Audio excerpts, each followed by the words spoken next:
មើលច្រមុះអូនផងកើតទៅបានប៉ុន្មានម៉ោងសោះអូនអរិយាផាយុបើកភ្នែកធំធំគូឲ្យក្រឹតដល់ហើយឃើញគេងលើដៃម៉ាក់កក់ក្ដៅពេកដោយគឹមហៀងពោលទាំងញញឹមថាចាសសូមរំលឹកឡើងវិញបន្តិចផងដែរថាកាលពីថ្ងៃទី15ខែធ្នូឆ្នាំ2021កន្លងផុតទៅអ្នកនាងលើព្រិយាជាមេម៉ាយកូនមួយដែលជាអ្នកលក់ផលិតផលតាម Facebook ដ៏ល្បីឈ្មោះម្នាក់និងលោកគឹមហៀងជាមន្ត្រីប៉ូលីសបានចូលរោងការជាមួយគ្នាតាមប្រពៃណីខ្មែរក្រោយមើលចិត្តគ្នាបានមួយរយៈខ្លី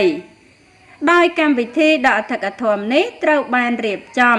និងធ្វើឡើងនៅឯគេហដ្ឋានខាងស្រីដែលស្ថិតនៅភូមិព្រែករាំងសង្កាត់កំពង់សំណាញ់ក្រុងតាខ្មៅខេត្តកណ្ដាលក្រោយមកទំនាក់ទំនងជាប្តីប្រពន្ធរបស់អ្នកទាំងពីរតែងតែបង្ហាញស្នាមញញឹមក្តីសុខនិងមានសុភមង្គលខ្លាំងណាស់ជាមួយអូនតែនហើយញឹកញាប់ណាស់បាននាំគ្នាទៅលំហែកាយតាមទីកន្លែងចិត្តឆ្ងាយមិនដែលដាច់ឡើយដោយឆ្លៀតពេលពីរបររកស៊ីនិងការងារមើលទៅពិតជាគួរឲ្យច្រណែនខ្លាំងណាស់មិនយូរប៉ុន្មានលើវិយាស្រាប់តែម្សិលមិញនេះនាថ្ងៃទី12ខែធ្នូឆ្នាំ2022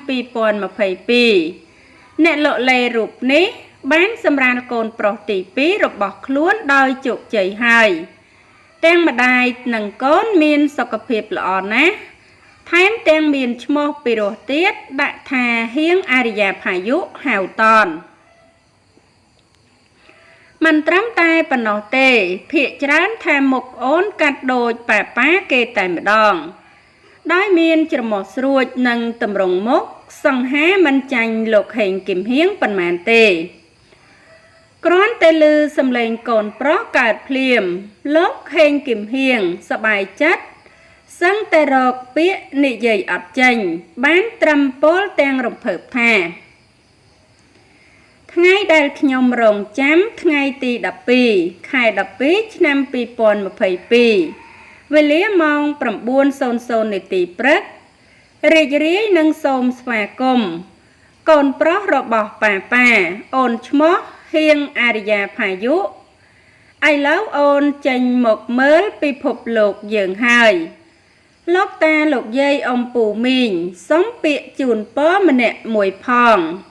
ប៉ាសូមអរគុណប្រពន្ធសម្លាញ់ខ្លាំងណាស់សម្រាប់ការលះបង់ឃើញបែបនេះហ្វេនក៏ដូចជាអ្នកស្និទ្ធស្នាលមិនតិចអ្នកទេបានចូលខមមិនចូលរួមអបអរសាទរហើយអ្នកខ្លះប្រាប់ថាមកដូចប៉ាគេណាស់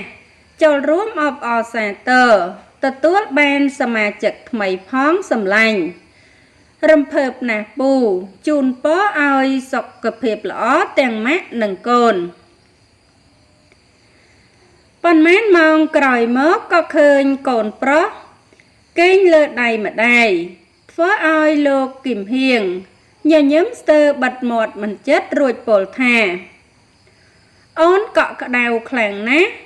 ពេលដែលបានគេងកាយដៃម៉ាក់